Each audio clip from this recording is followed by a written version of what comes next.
Mateus capítulo 1, irmãos, capítulo 2, verso 1, me acompanhe na leitura aí. Tendo Jesus nascido em Belém da Judeia, em dias de rei Herodes, eis que vieram uns magos do Oriente a Jerusalém, e perguntavam, onde está o recém-nascido rei dos judeus? Porque vimos a sua estrela no Oriente e viemos para adorá-lo. Tendo ouvido isso, alarmou-se o rei Herodes e com ele toda a Jerusalém. Então, convocando todos os principais sacerdotes e escribas do povo, indagava deles onde o Cristo deveria nascer. Em Belém da Judeia, responderam eles, porque assim está escrito por intermédio do profeta: tu, Belém, terra de Judá, não és de modo algum a menor entre as principais de Judá, porque de ti sairá o guia que há de apacentar o povo de Israel. Com isso, Herodes, tendo chamado secretamente os magos, inquiriu deles com precisão quanto ao tempo em que a estrela aparecera. E, enviando-os a Belém, disse-lhes: ide informar-vos cuidadosamente a respeito do menino, e quando o tiverdes encontrado, avisa-me, para eu também ir adorá-lo. Depois de ouvirem o rei, partiram, e eis que a estrela que viram no Oriente os precedia, até que, chegando, parou sobre onde estava o menino. E vendo eles a estrela, alegraram-se com grande e intenso júbilo. Entrando na casa, viram o menino com Maria, sua mãe, prostrando-se, o adorando, e abrindo os seus tesouros, entregaram-lhe suas ofertas, ouro, incenso e mirra, sendo por divina advertência prevenidos em sonho para não voltarem à presença de Herodes. Regressaram por outro caminho à sua terra. Senhor Deus, nós te pedimos a tua bênção sobre nós, sobre a nossa mente, sobre o nosso coração. Nos faz entender a tua palavra e tudo aquilo que o Senhor nos ensina através dela. Nos ajuda a guardar cada ensinamento, Deus, é o que nós te pedimos. Em nome de Jesus te agradecemos. Amém.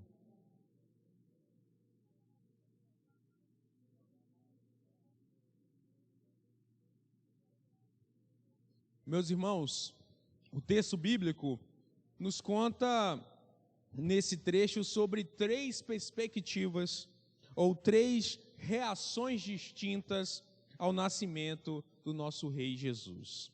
A primeira delas vem de pessoas que a nossa tradução aí nomeia de magos. É esse o termo utilizado para esses irmãos. O texto nos diz que esses homens chegam ao leste sem revelar muito o ponto exato da origem de onde eles saíram.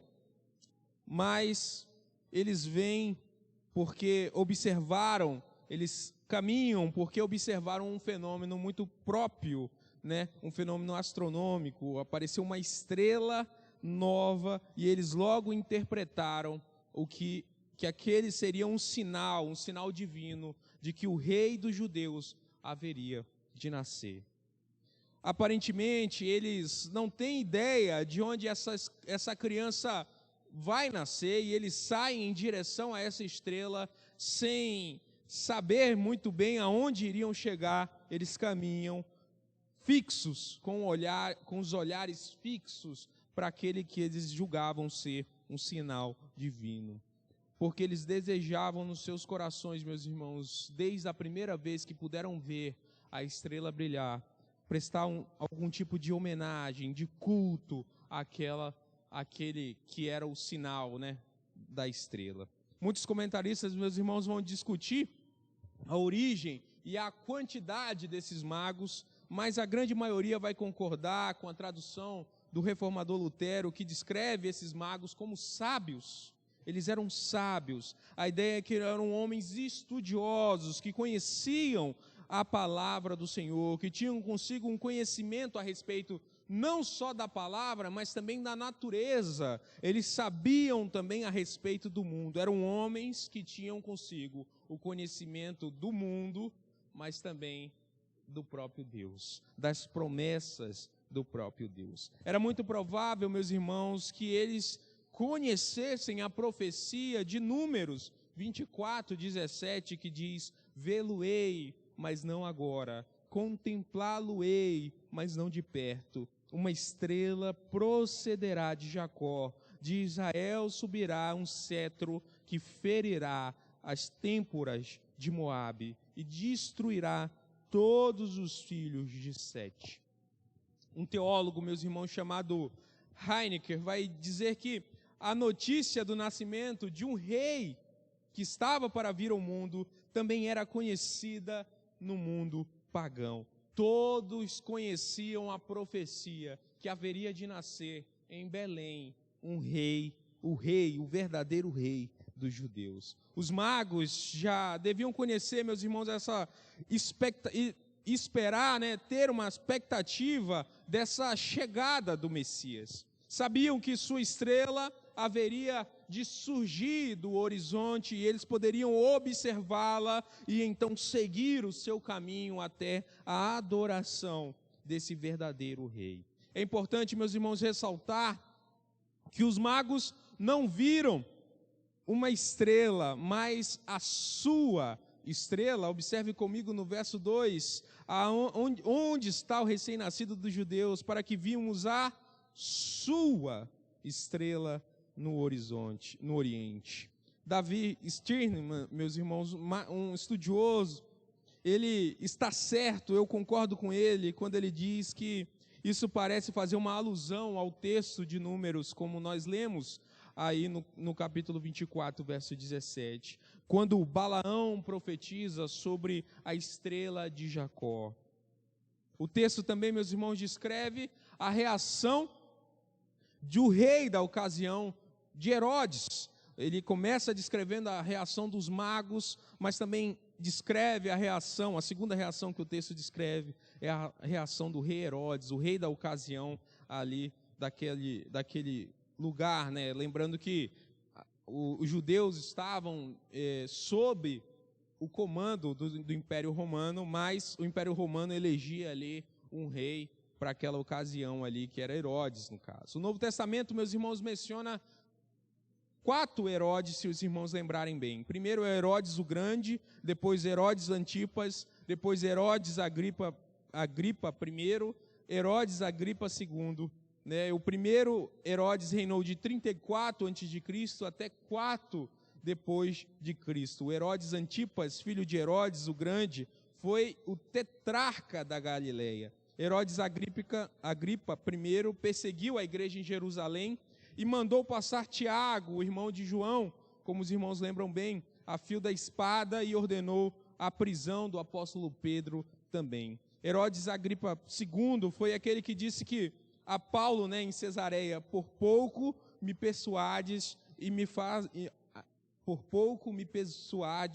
a me fazer cristão. Isso está lá em Atos, capítulo 26, verso 28. Herodes o Grande, meus irmãos, foi um rei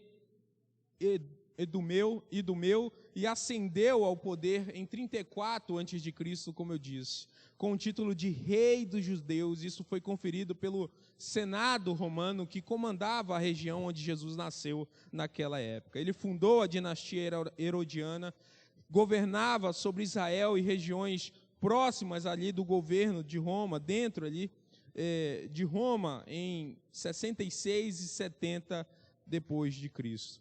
Seu governo se estendeu até 4 depois de Cristo. Ele é conhecido por suas grandes obras, como a expansão do Templo de Jerusalém, a construção do Porto de Cesareia e a fortaleza de Massada, e entre outras coisas que ele fez, e o tornou bastante famoso, bastante conhecido. Mas Herodes também era conhecido por sua crueldade com o povo judeu, por sua paranoia. Ele achava que todo mundo queria roubar o seu poder, queria tirar o seu trono de algum modo, e por isso matava muitas pessoas, perseguia muitos judeus e pessoas que cercavam ele ali no seu governo. Ele assassinou rivais, ele eliminou qualquer ameaça ao seu governo, sendo responsável por um massacre de crianças de Belém né, na tentativa, de algum modo, de eliminar Jesus, que ele ouviu que era o rei. Para ele era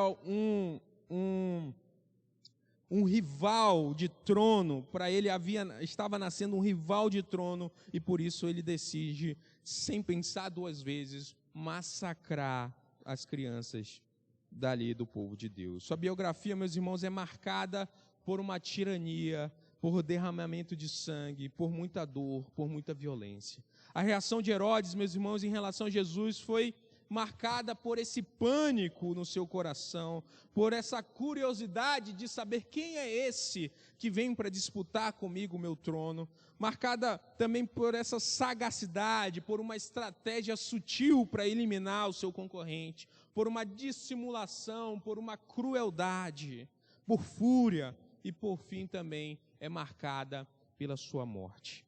Ele ficou, meus irmãos, alarmado, é o que diz o texto, com a notícia do nascimento de um menino que seria rei dos judeus, é o que diz Mateus. Convocou então especialistas para encontrar o local do nascimento. Ele tentou obter informações precisas sobre o tempo do nascimento e enviou também os magos com a intenção de descobrir onde Jesus estava e eliminá-lo de alguma forma. Ele dissimulou, meus irmãos, sua crueldade sobre o pretexto de ser um adorador desse verdadeiro rei. Ele tenta, de todas as formas, enganar os magos que estavam a caminho da verdadeira adoração a Jesus. Ele se enfureceu com a ilusão dos magos e ordenou o massacre de muitas crianças, sem pensar duas vezes. Mas a terceira reação que nós percebemos no texto, meus irmãos, é a reação, Mateus registra ela muito bem. O propósito principal, inclusive, do livro de Mateus, aqui nesse capítulo, é mostrar essa recepção do mundo à pessoa de Cristo, como o mundo estava diante do Cordeiro de Deus, quando ele chegou ao mundo, como o mundo reagiu ao nascimento desse rei messiânico, desse bebê que veio para resgatar o povo de Deus. Homenagem de longe, meus irmãos, hostilidade de perto, recepção pelos gentios, rejeição pelos judeus, é o que nós percebemos no texto. Quando Jesus nasceu em Belém, meus irmãos, não havia lugar de hospedaria, é o que diz lá Lucas, capítulo 2, verso 7.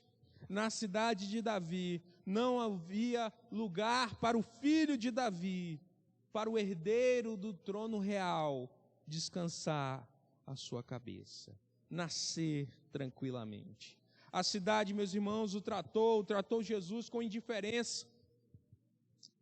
Essa Belém de Judá foi palco da vida de Ruth, da vida de Boaz. Lá em Ruth, capítulo 1, verso 1 e 2, e Mateus 1:5, nós percebemos isso. É a casa de Davi, que é descendente de Ruth, antepassados de Jesus.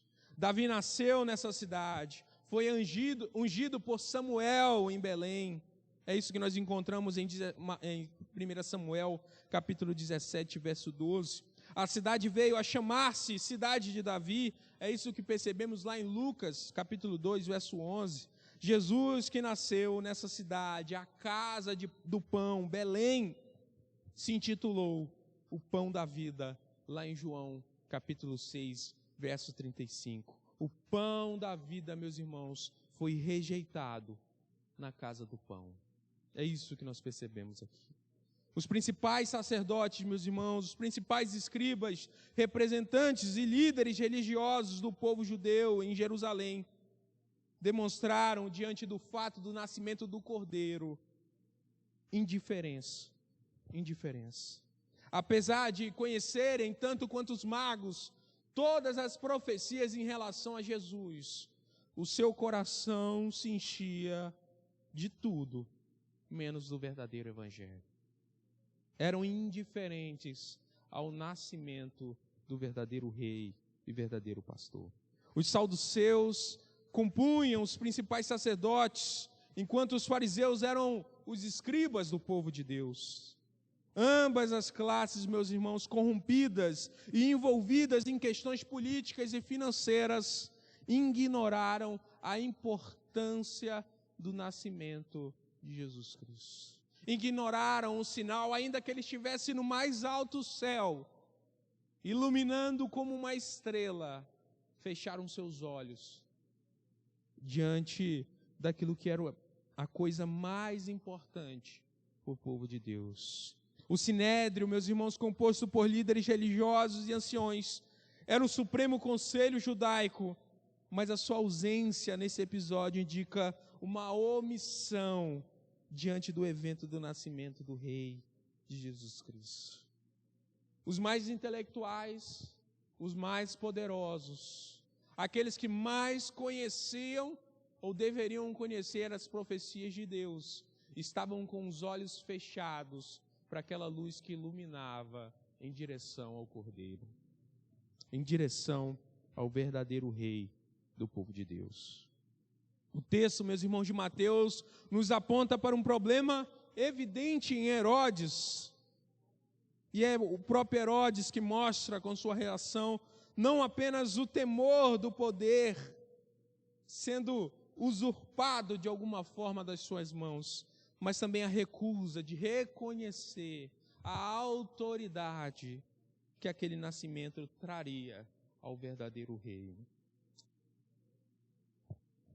Mas também, meus irmãos, a recusa. O texto também nos mostra a hostilidade do mundo em relação ao nascimento de Jesus. Todos haviam esquecido o verdadeiro propósito das suas vidas, o verdadeiro propósito de estarem ali, o verdadeiro propósito de pertencerem ao povo de Deus. Os líderes religiosos em Jerusalém mostram uma indiferença surpreendente diante de um evento tão evidente como o nascimento messiânico de Jesus Cristo. Apesar, meus irmãos, do seu conhecimento das profecias, eles esqueceram tudo isso. A rejeição ao nascimento do rei é evidenciada não apenas pela falta de receptividade espiritual do povo de Deus, mas também de uma resistência humana à sua obra redentora, à obra de Deus. Mesmo entre aqueles que deveriam aceitar e compreender o plano de Deus exposto no nascimento de Jesus Cristo, o que nós podemos encontrar diante do relato de Mateus é a rejeição completa ao nascimento de Jesus. Esse, meus irmãos, era o mundo no qual Jesus nasceu. Era desse jeito que o mundo se encontrava quando o Cordeiro de Deus, o escolhido do Pai, veio nos resgatar. Todos pareciam ter esquecido do que ele representava.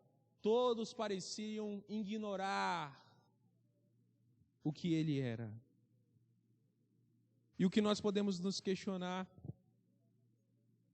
é como nós podemos ver esse mesmo problema no mundo hoje que nós vivemos. Nós temos aprendido, meus irmãos, que existe um custo para ser discípulo de Jesus, como nós temos falado domingo após domingo aqui. Nós podemos olhar para a reação de Herodes e nos ver distantes dela de algum modo, mas talvez a verdade a respeito de nós não seja essa. Talvez nós somos muito mais herodianos do que nós pensamos ser. Talvez você e eu, meus irmãos, tenhamos, na verdade, medo de perder o controle das nossas vidas, e por isso nós não nos entregamos completamente ao verdadeiro Rei. Talvez, meus irmãos, nos falte fé, e por isso buscamos tanto manter o domínio das nossas vidas. Tudo tem que estar dentro do alcance das nossas mãos. É provável que você e eu não tenha percebido que resolver questões espirituais não exige de nós força bruta de maneira física, mas nos exige soluções espirituais também. Quando Paulo, meus irmãos, em 1 Coríntios, capítulo 2, verso 14, diz que homens naturais não podem discernir coisas espirituais, porque são loucura para eles, ele não está falando de movimentos sentimentais, ele não está falando de arrepios em vigílias à noite, ele não está falando de nenhum arrepio que esteja ligado à música, ao piano ou qualquer outra coisa parecida. Paulo está falando, meus irmãos, a mesma coisa que Jesus ensina a um dos seus discípulos lá em Lucas, capítulo 9, versos 57 e 58. Não existe como seguir a Jesus sem que se tenha uma ação completa do Espírito Santo no convencimento do seu coração, na sua transformação. Se submeter, meus irmãos, ao plano de Deus, ao Evangelho, é loucura para o mundo, porque nos tira por completo o nosso domínio, o domínio que temos da nossa vida. Porque expõe, meus irmãos, a nossa fraqueza. Mostra que nós sozinhos não conseguimos. É necessário alguém para nos pastorear.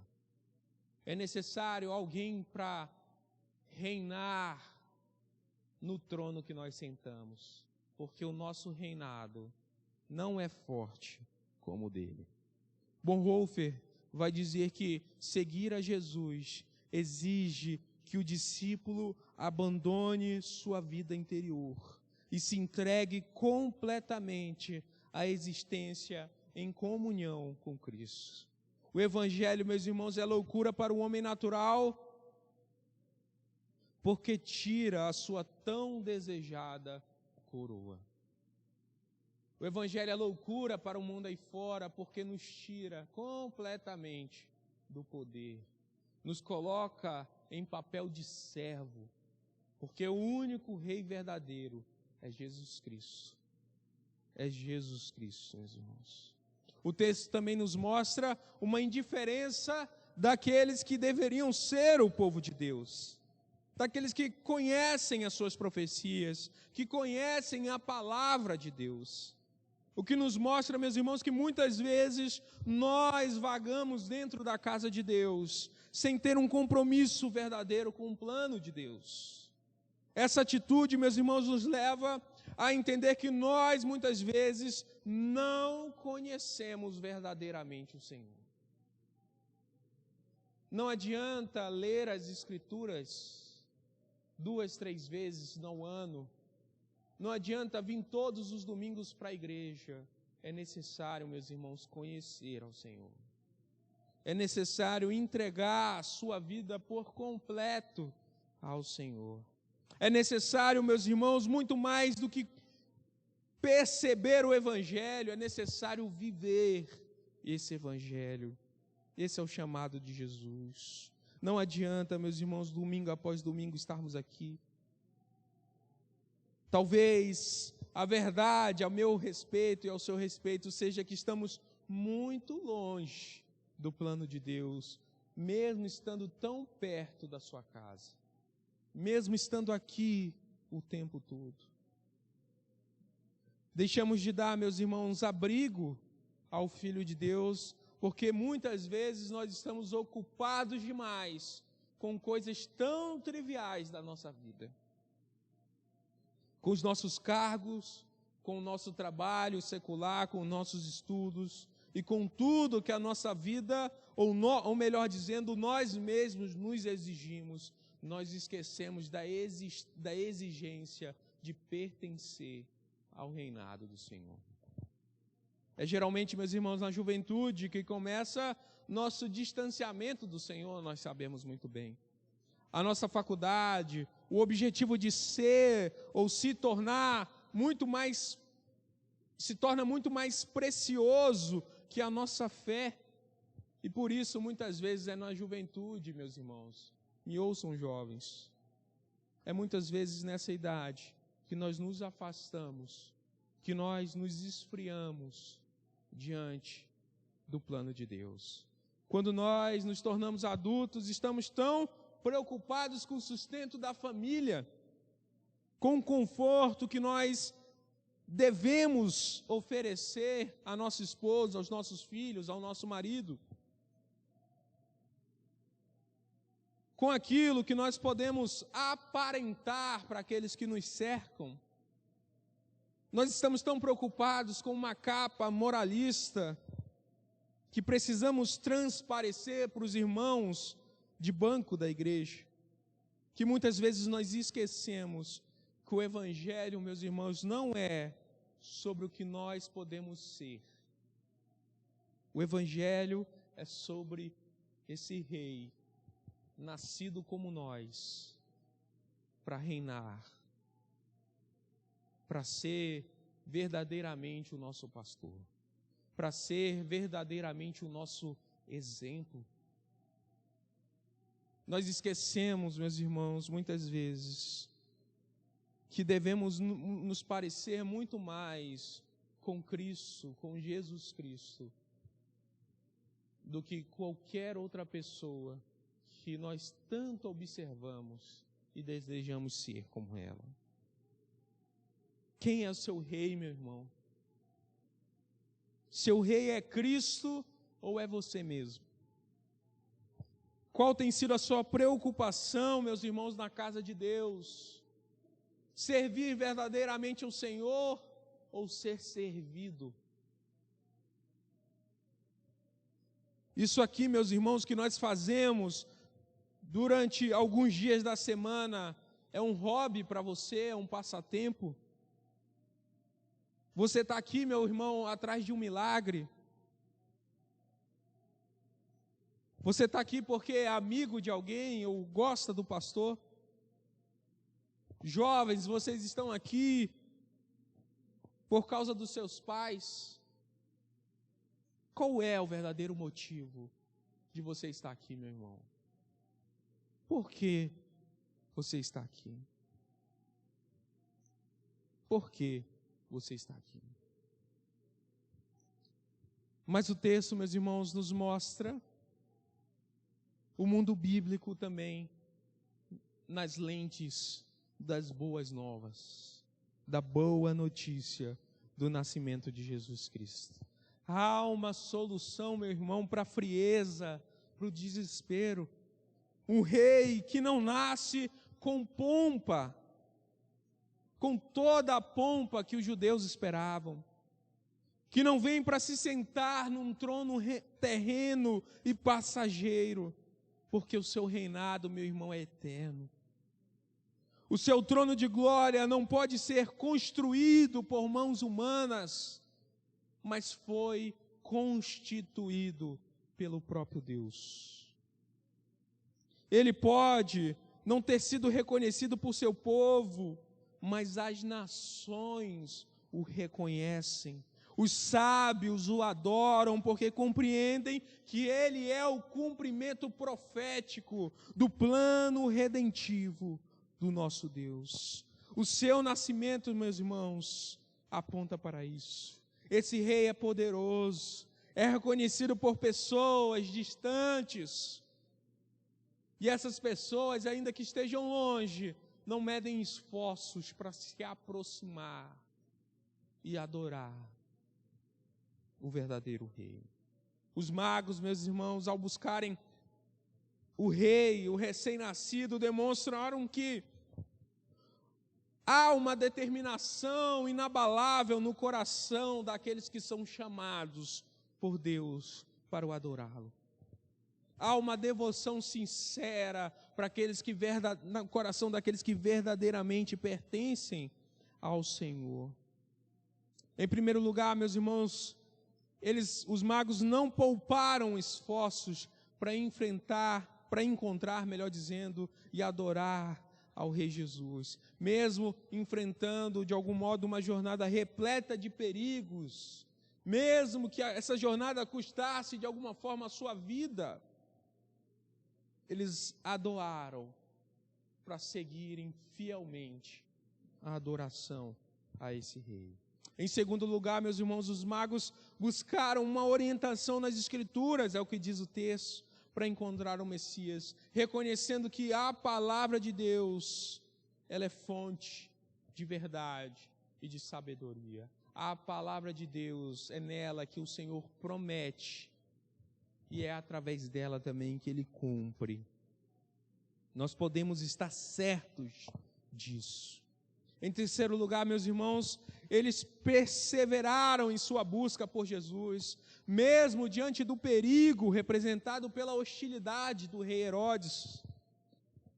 Eles continuaram a sua jornada porque compreendiam que a sua vida toda apontava para um único fim verdadeiro: a glória de Deus.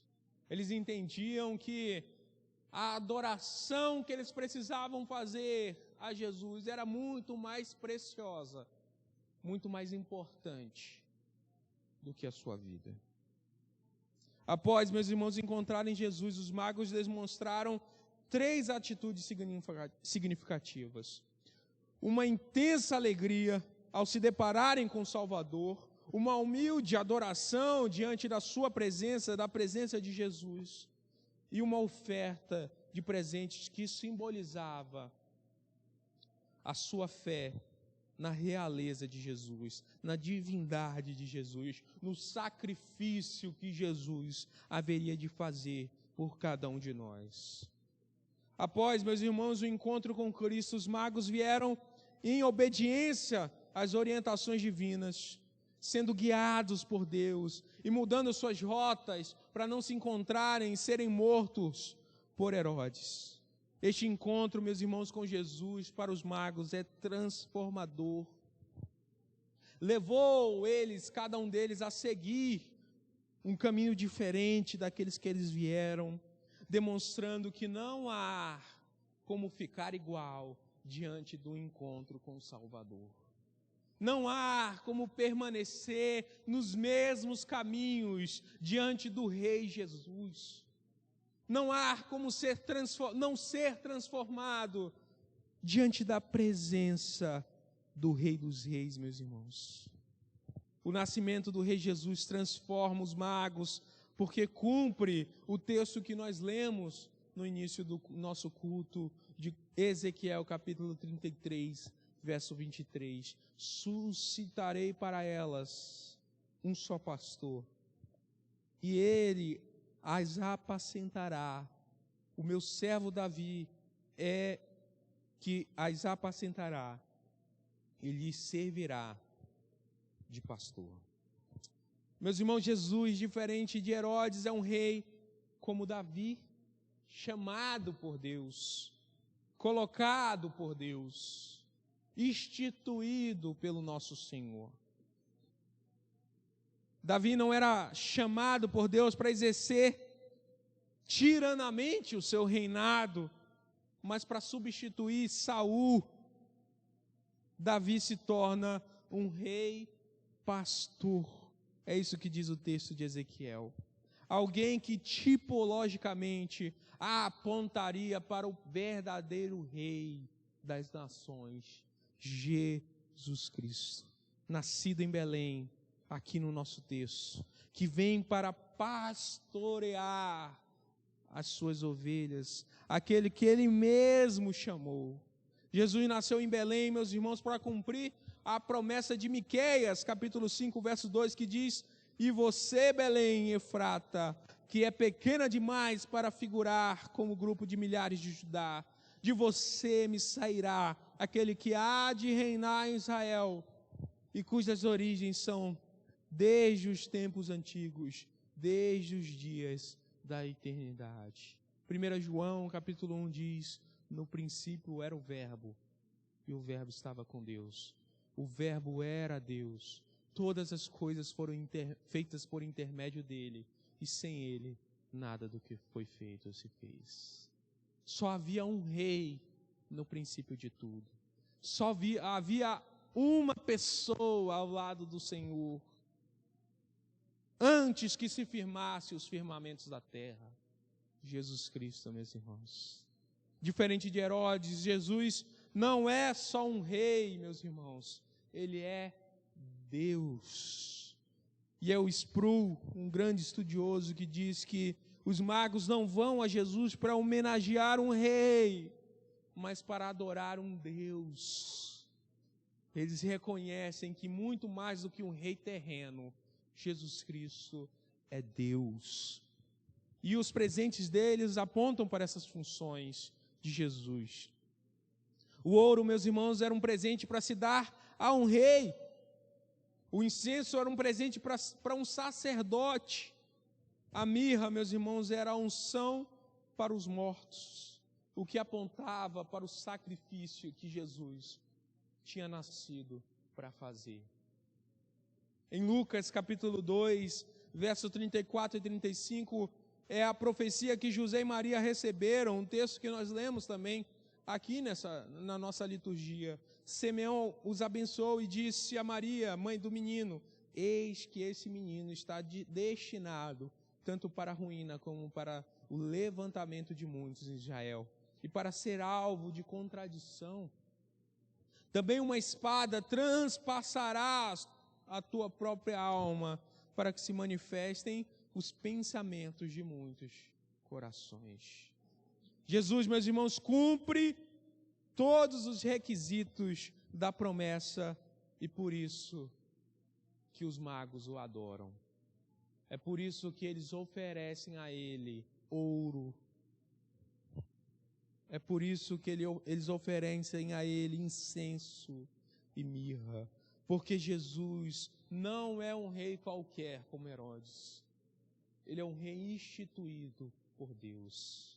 Ele é o próprio Deus. Ele é o pastor que apacentará as suas ovelhas. Assim, meus irmãos, como os magos, devemos estar atentos aos sinais de Deus, e só podemos assim fazer se o nosso conhecimento estiver envolvido em toda instância através de um relacionamento com o Pai. Existe uma dedicação nos chamados por Deus.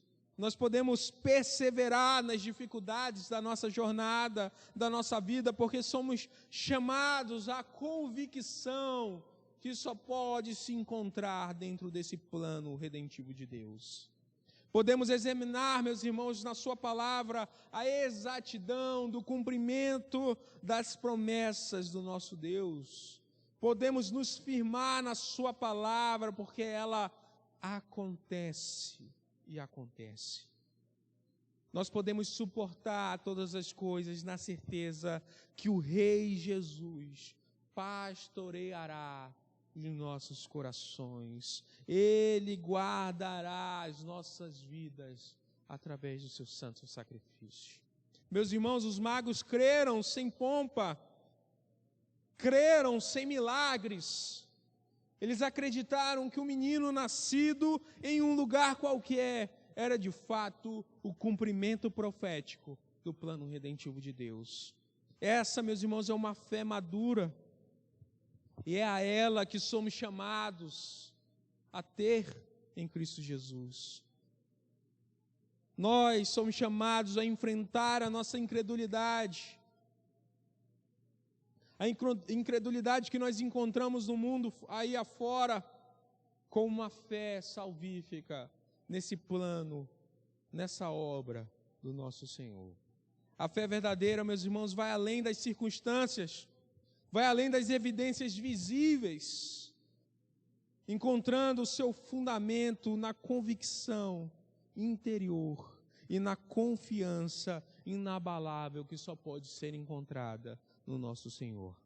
Assim como os magos, somos chamados a seguir as pegadas da fé, não nos envergonhando de proclamar o Evangelho de Jesus, mesmo diante da indiferença do mundo.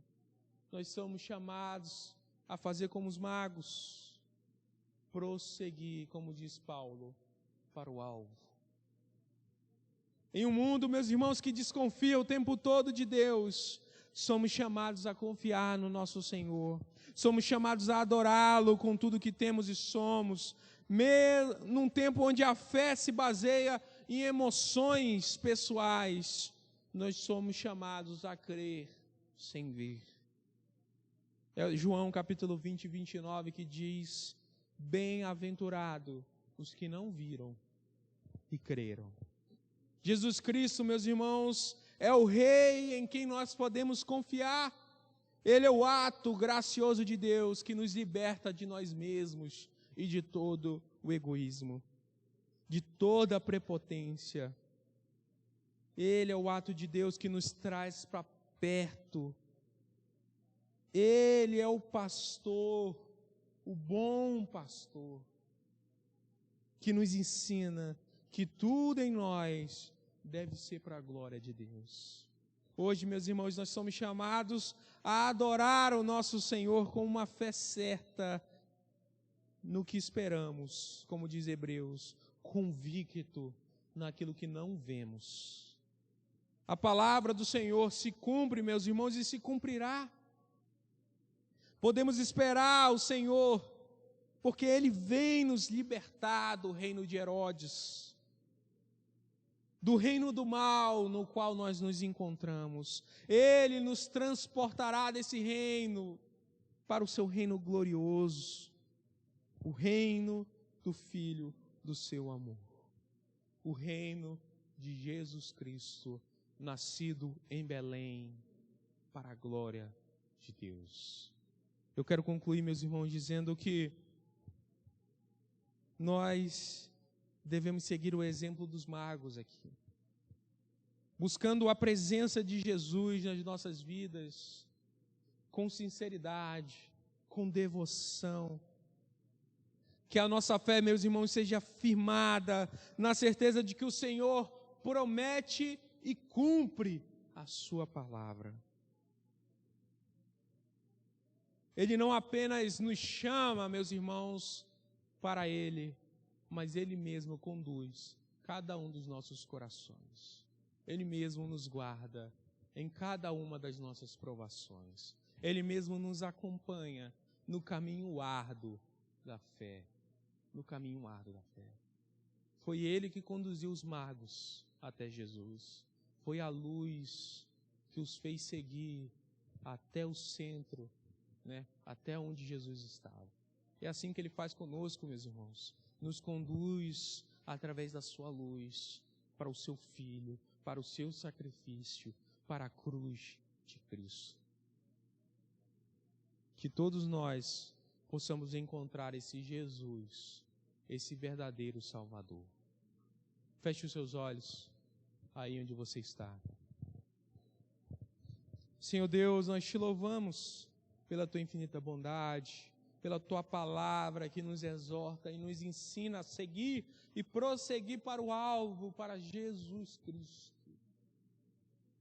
Não nos deixa ser como os sacerdotes da época, como os fariseus, como os saduceus. Não nos permite ser como Herodes, Senhor, mas nos faz como os sábios de longe, como os magos, homens que reconhecem a tua luz e prosseguem dentro do teu plano, sem se desviar, mesmo diante das dificuldades, seguindo e seguindo. Nos conduz, Senhor, conduz a tua igreja, Pai, é o que nós te pedimos, em nome de Jesus.